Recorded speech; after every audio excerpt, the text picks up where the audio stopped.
Elle ne cherchait que du lait. 3 étagères et un chariot aux roues grinçantes séparaient la rue Johnson du rayon des produits laitiers. Chaque mardi depuis près de 40 ans, elle arpentait le Piggly Wiggly du coin, saluant la caissière, inspectant les promotions, vérifiant la liste griffonnée derrière sa paume. Le soleil du sud chauffait l'asphalte du parking. L'air sentait l'herbe coupée et le goudron. À l'intérieur, la climatisation ronronnait comme une vieille conversation. Ruth avançait à son rythme, la main droite posée sur la poignée du chariot, le bras gauche tenant son sac au cas où on lui proposerait un coupon ou un sourire. Il y avait dans son visage la patine des années, rides qui racontèrent des hivers, poches de sommeil et un regard qui n'avait jamais été dupe.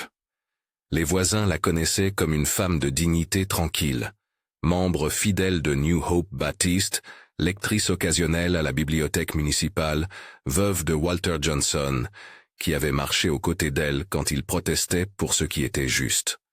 Elle ne faisait pas de bruit pour exister. Elle existait par la constance de ses gestes. Ce mardi-là, 3 jeunes garçons, adolescents poussant leur cartable comme on pousse une provocation, commencèrent par la suivre. D'abord des regards, des chuchotements, des rires étouffés. Ils se tenaient à distance, mais leurs téléphones oscillèrent, capturant angles et mimiques. Le premier mimait la démarche de Ruth. Le second soufflait une imitation nasale. Le troisième tapa doucement le chariot pour en faire grincer la roue, comme on appuie sur un bouton pour déclencher un rire attendu. Les autres clients détournèrent le regard. Quelques yeux se firent discrets.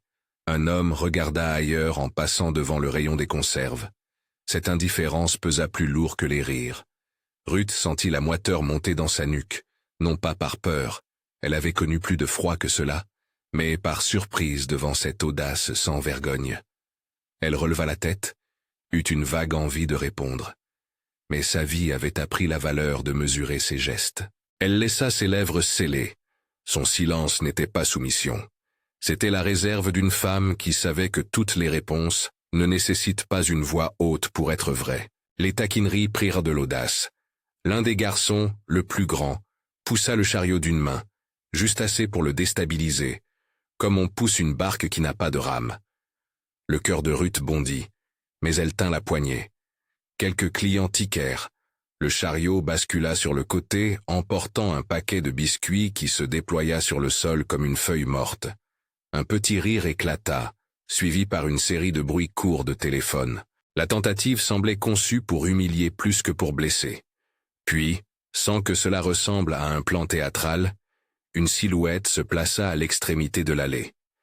Il n'y eut pas de crescendo musical, pas de projecteur, juste une présence calme.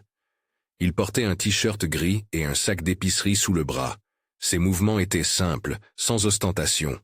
Il ne cria pas, il ne menaça pas. Il posa son sac, croisa légèrement les mains et dit d'une voix basse mais ferme: « Ce que vous faites n'est ni drôle ni courageux. C'est lâche. » Le mot brisa quelque chose d'aiguisé dans l'air. Les 3 garçons sursautèrent, comme si une main venait de frapper une vitre. Ils cherchèrent à rire, mais aucun son sérieux ne vint. Leur bravade, aussi arrogante soit-elle, s'effrita devant cette parole posée et sans colère. Un silence tomba, le genre de silence qui révèle le cœur des choses. Les regards changèrent. Certains se portèrent sur l'homme, d'autres sur Ruth.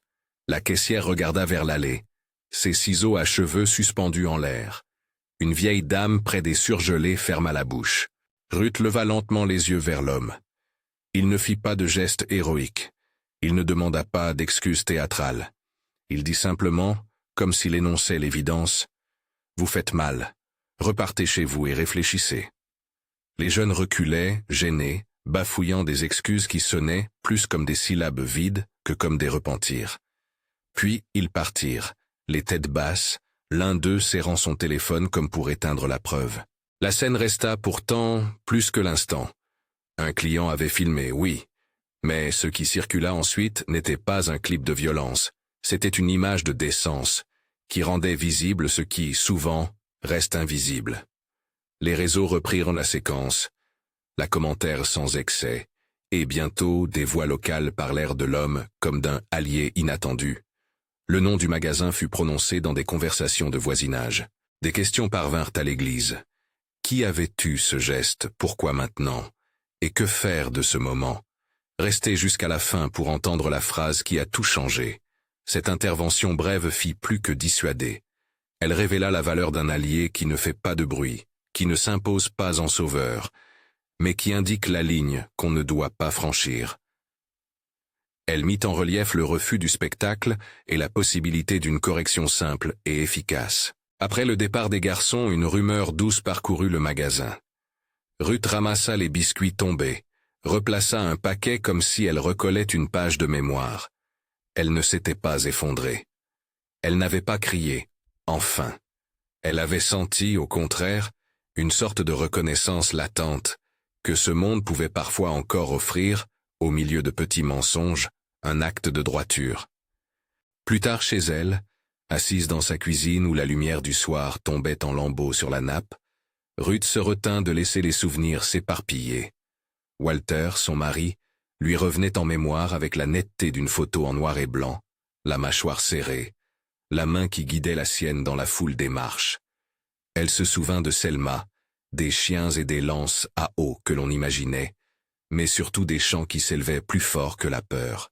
Elle se souvint des matins où l'on partait avec des sandwichs dans des boîtes en tôle, revenant avec des ampoules aux pieds, et la certitude d'avoir fait la chose juste.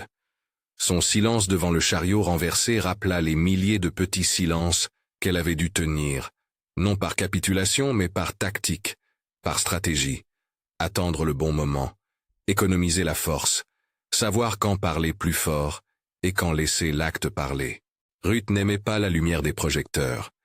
Elle préférait la chaleur des chaises d'église et les conversations à l'ombre du porche. Pourtant, quand la vague des commentaires contacta New Hope Baptiste, on l'invita à témoigner. « C'est ton histoire », dit le pasteur doucement. « Pas la nôtre. Tu sais la dire sans bruit, Ruth. » Pendant ce temps, l'homme du magasin, l'allié qui avait brisé la moquerie, devint une figure publique du jour. Son nom circula, mais la manière dont il fut décrit variait. Certains parlèrent de sa stature, d'autres de sa voix. Il accepta des interviews mesurées, répétant la même idée simple. On ne reste pas spectateur face à la méchanceté gratuite. Il n'exigea pas les honneurs. Il n'en fit pas un plateau. Pour lui, l'important était d'avoir interrompu la violence de la dérision. Ce n'était pas un acte d'héroïsme spectaculaire, c'était un acte d'humanité. La vidéo devint un outil de conversation. À l'école secondaire, le conseil pédagogique invita des représentants de la communauté pour parler d'empathie et de responsabilité. Un des jeunes du magasin, Kyle, fut reconnu par son instituteur sur une capture d'écran. Le visage de Kyle, à la fois honteux et juvénile, devint le point de départ d'une démarche plutôt que d'une condamnation définitive. Kyle avait 15 ans. Sa mère connaissait la famille. Il venait d'un quartier voisin.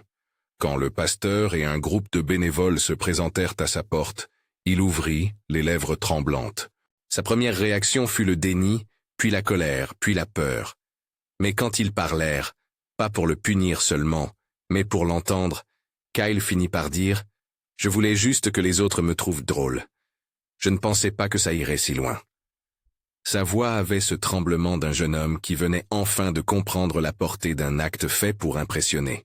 Ruth reçut la demande de rencontre avec une réserve qu'on lui connaissait bien. Elle n'était pas dupe des repentances faciles. Elle demanda à voir ce que voulait dire « réparer ». Le pasteur proposa un chemin, travail communautaire, apprentissage sur la mémoire des luttes, engagement à participer à des activités de service. Kyle accepta. Il vint au magasin pour s'excuser face à la caissière et à la femme qui l'avait visiblement blessé. Il mit la main sur le cœur, regardant Ruth dans les yeux et dit ce qui, pour lui, était la première phrase responsable depuis longtemps. « Je suis désolé. Je ne veux pas être celui qui humilie les autres. » Le pardon ne fut pas immédiat comme une clé dans une serrure. Ruth prit un instant. Le pardon qu'elle offrit était procédural. Il exigeait une forme, un pas concret. Elle répondit d'une voix sèche mais pas dure. « Les mots sont un départ. Prouve-le. Aide à nettoyer ce parking. Viens à l'église pour apprendre ce que cela signifie. Mieux encore, aide à la soupe populaire. » Kyle tomba presque en pleurs. Aider était une leçon pratique qui transformerait la honte en action.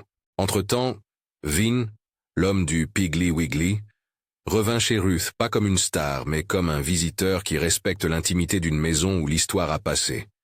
Il apporta un petit sac de viande hachée, tout ce qu'un voisin apporterait. Ils parlèrent of ordinary things at first, weather, the heat, the aches of age. Puis il s'assit et, sans grandeur, dit « Vous ne devez pas prendre tout le poids sur vos épaules. Il faut parfois que quelqu'un d'extérieur montre que ce comportement n'est pas acceptable. Ça aide, et puis ça vous rend visible pour les autres. » Ruth le regarda. Dans ses yeux, il n'y avait pas d'ego, seulement une simple reconnaissance. Nous avons marché, vous et vos semblables maintenant, pour des raisons différentes mais pour la même dignité. Ce qui impressionna Ruth fut moins l'acte que sa capacité à le placer dans une continuité. Elle n'avait pas besoin qu'on lui apprenne à se tenir debout.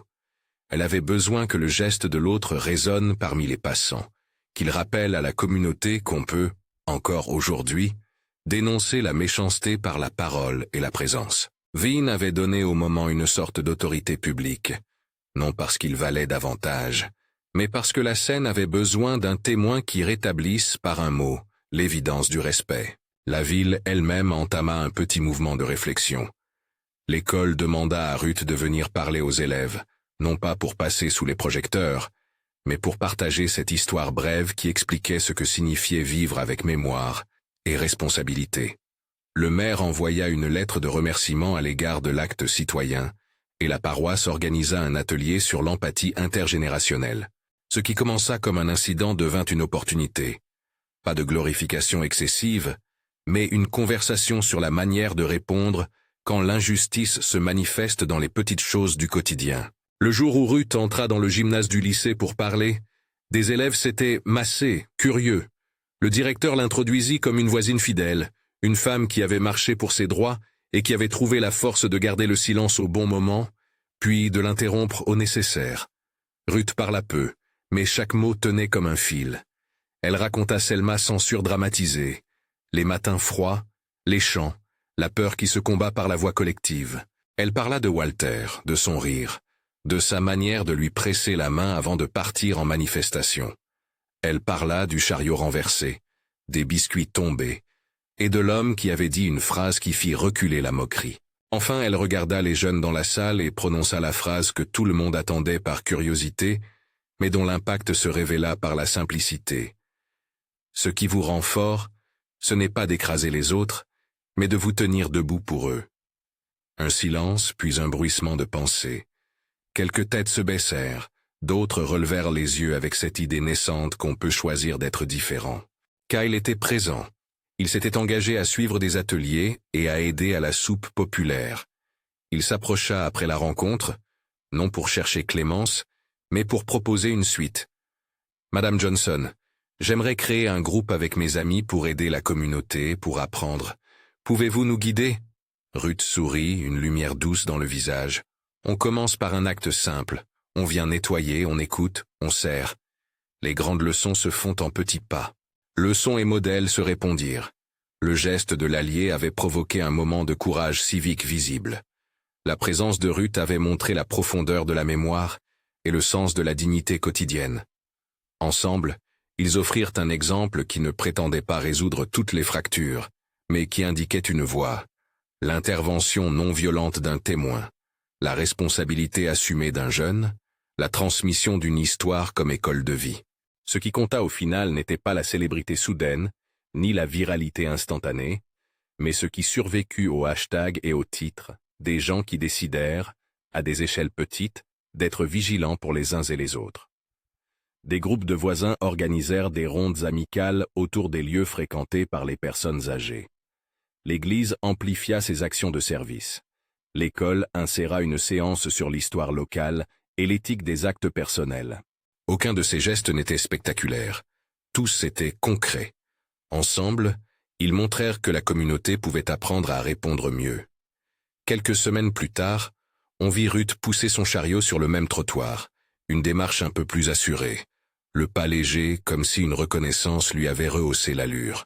vint et la salua de la main quand il passa, et Kyle, désormais volontaire à la soupe populaire, lui fit un petit signe. Les exemplaires de dignité se multipliaient sans fanfare. Il reste, au fond, une vérité simple.